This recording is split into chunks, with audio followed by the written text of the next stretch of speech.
All right, good morning, everybody. Today we're gonna make some chicken stock. So I bought a whole chicken, made some chicken tostadas with it, and then I had the leftover backs and the bone rib from the breast. Normally people just throw that away. Let me show you how to do something with it so that way you can make something else that you probably use more often than you think. So we're gonna make some chicken stock. Alongside with that, these are things that you probably have in your pantry. I got some bay leaf and peppercorn, got a whole onion, garlic cloves, and then also, how many times have you gone to the store and bought the bag of carrots and then you make a dish and then all of a sudden the carrots sit in your cooler for days on end? They don't go bad, they lose their crisp, they get flimsy. And then you look at them and you're like, I'm not gonna do anything with them, and you end up either tossing them or not using them. But I'm gonna show you what to do with them, right?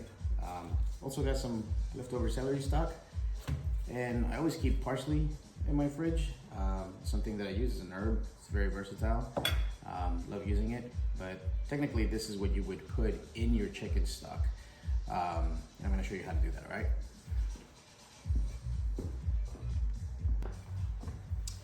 All right, this is the prep that we're gonna do, all right? We're gonna cut up all our vegetables. We got a pot heating up back there. We're gonna brown those bones, and let's get everything ready, and then I'll show you exactly how we're gonna get this chicken stock going. Onion, wash it. I'm not gonna take the peel off of it. I'm just gonna go ahead and cut it with the peel and keep it all together, just like that. Well, you wonder why the peel, what does it do? Honestly, it doesn't really do much, but in reality, it's saving you the time, and it's easier to just cut it all together, put it in there, because at the end of this process, all of this stuff you're not gonna use. You're gonna discard it. Take your garlic, I'm literally just crushing it.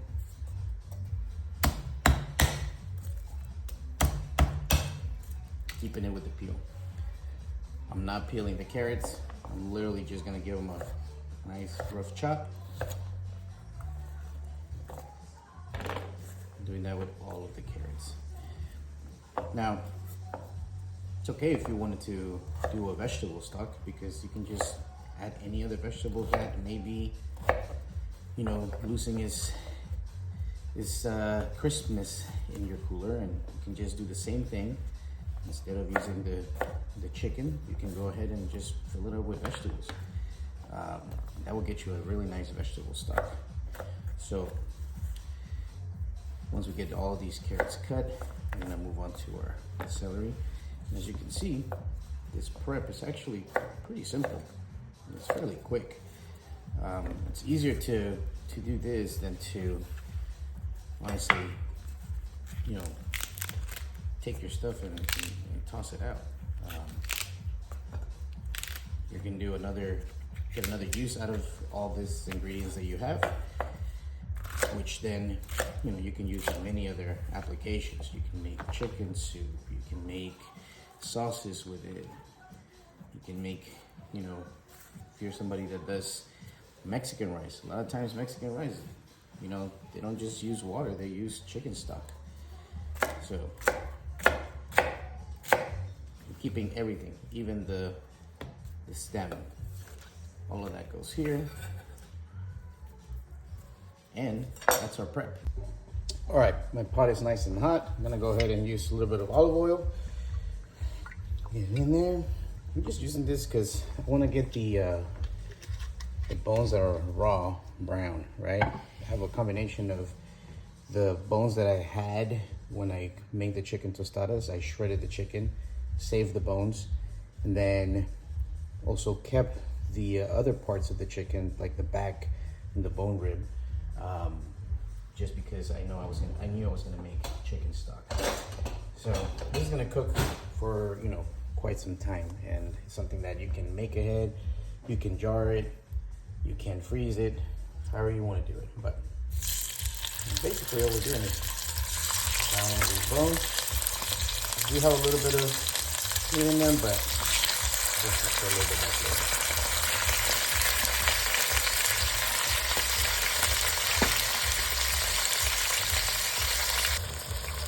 All right, after maybe about 3-4 minutes that this has been, you know, browning, we're gonna go ahead and flip them to get a little bit more color. Like that. I'm gonna be rendering some of that fat that might be on there. Honestly, this is gonna give you that little bit of extra flavor on your stock.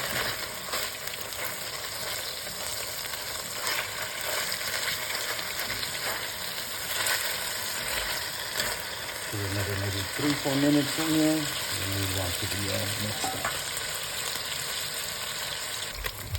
All right, now that your chicken is got some browning going on, I usually like just throwing in my carrots first.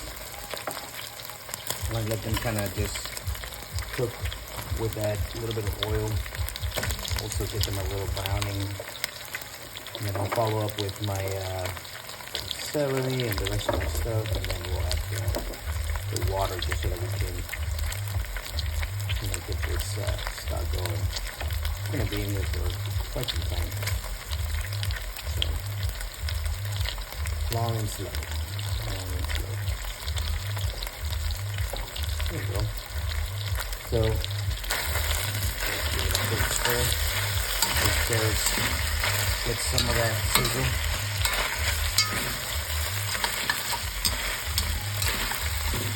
Remember, we didn't peel them, we didn't do anything to it, we just chop them up. That's all we want. Just want to do that because we're going to cook the heck out of them. Those puppies are going to be in there like a jacuzzi, enjoying life.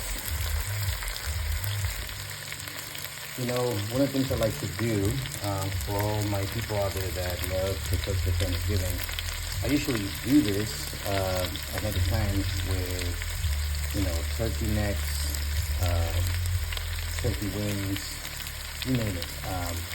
I make a turkey stock so that way I can then utilize that to make my turkey gravy. It's one of those things that you can prep ahead. If you're like me, I like to cook the entire meal, and I definitely love to show out for my friends and family. But you know, sometimes when you want to do all of those things, you know, if you don't, you know, set yourself up and prep the right way, you definitely can find yourself in a pickle. So as you can tell, I have everything pretty much ready to go for this, right? Cut my vegetables, get them all right next to me, so that way I can just move on to the next thing. And, you know, throwing things in the pot instead of stopping. Oh, I gotta cut this, I gotta cut that. Always have a production plan. Always, you know, give yourself as much as you can prepping, so that way when it's time to cooking, you just focus on the cooking. So as you can see, you know, I'm not going crazy with the carrots. It's just get a little bit of that, you know, that color on them. And all this is just flavor building. I'm gonna go ahead and add my celery now.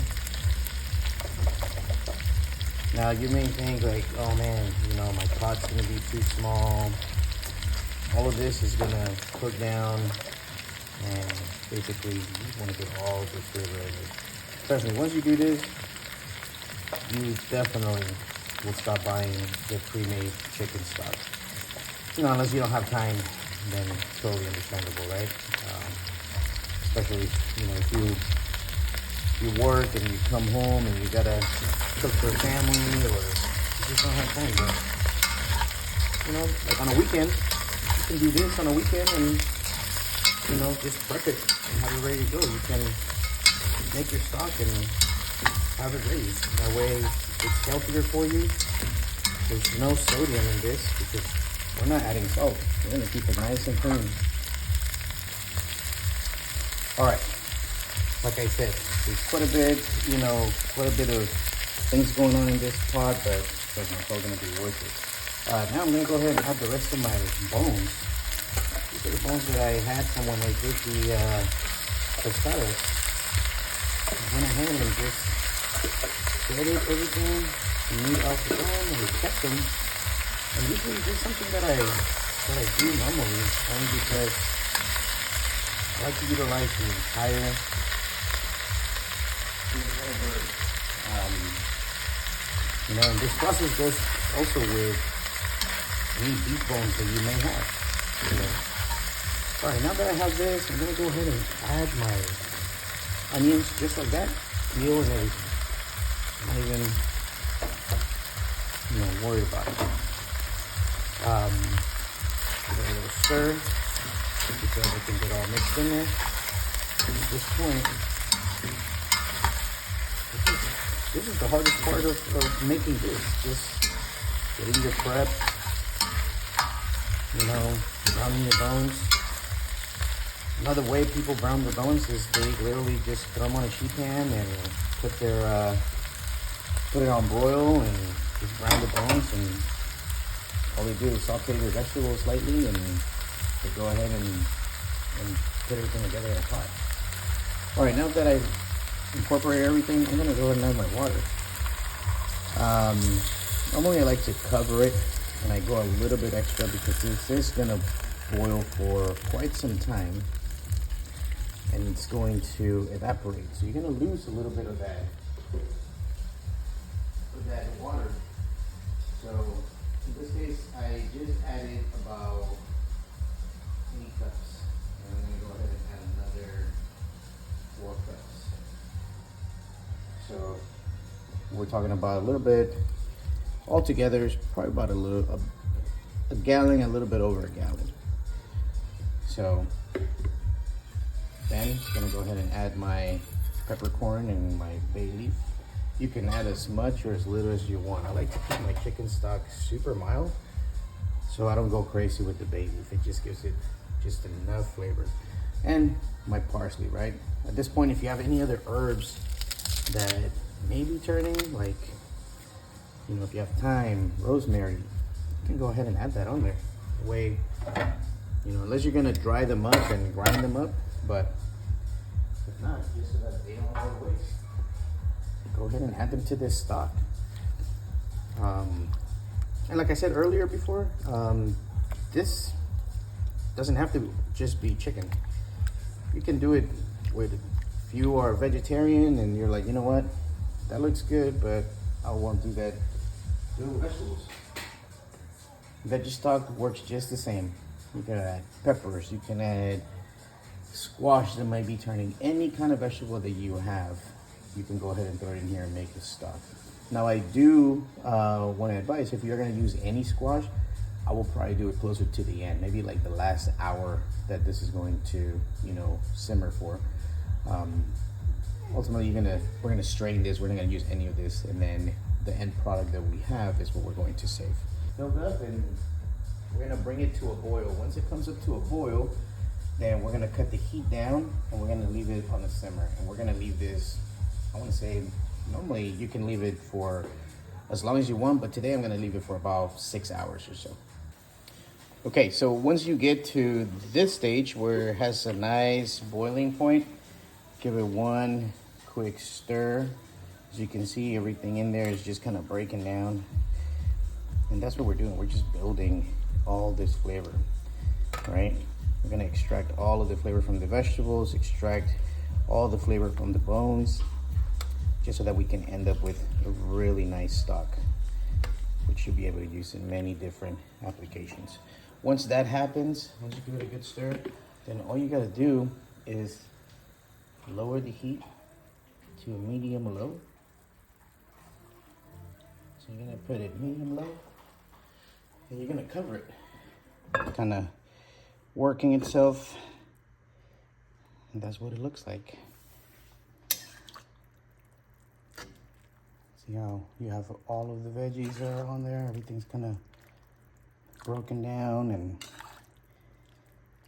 ready to be strained. So what we're gonna do is we're gonna just kill the heat, and then we're just gonna let it cool down a little bit, and then I'll show you guys how I strain it and what's the best way to store this.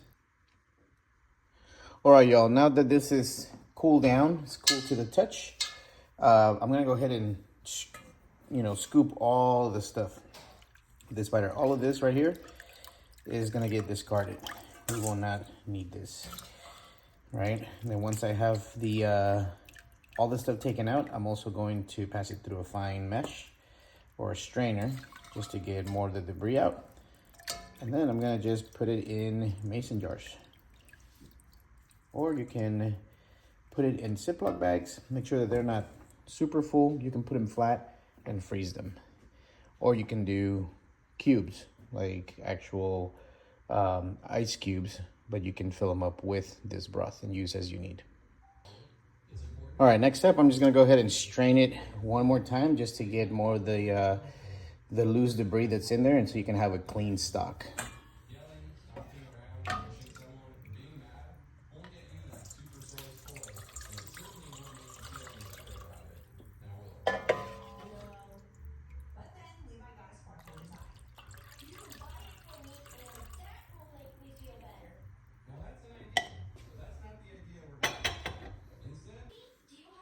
All right, once you strain all of the debris that was still in the broth, now you have a clean broth, and you can just go ahead and jar it.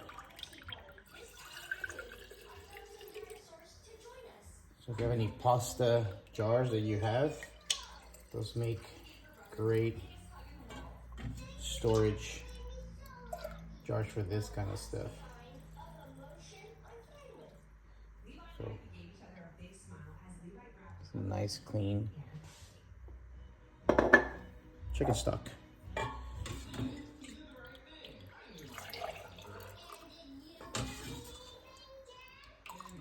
Or you can put it in smaller jars so that way you can use as you see fit. And there you have it. All right, so that gave me a total of about 72 ounces out of a gallon, about a gallon and a half of water that I added to this. This didn't cost me much because I used all of the product that I had already, and it was product that I was gonna discard anyways, and a good way to utilize the vegetables that were kind of turning in my refrigerator. So I hope you tried this, and hope this was an easy recipe to follow. I will be making some risotto with this chicken stock, so I definitely will be posting a video of that when I make it.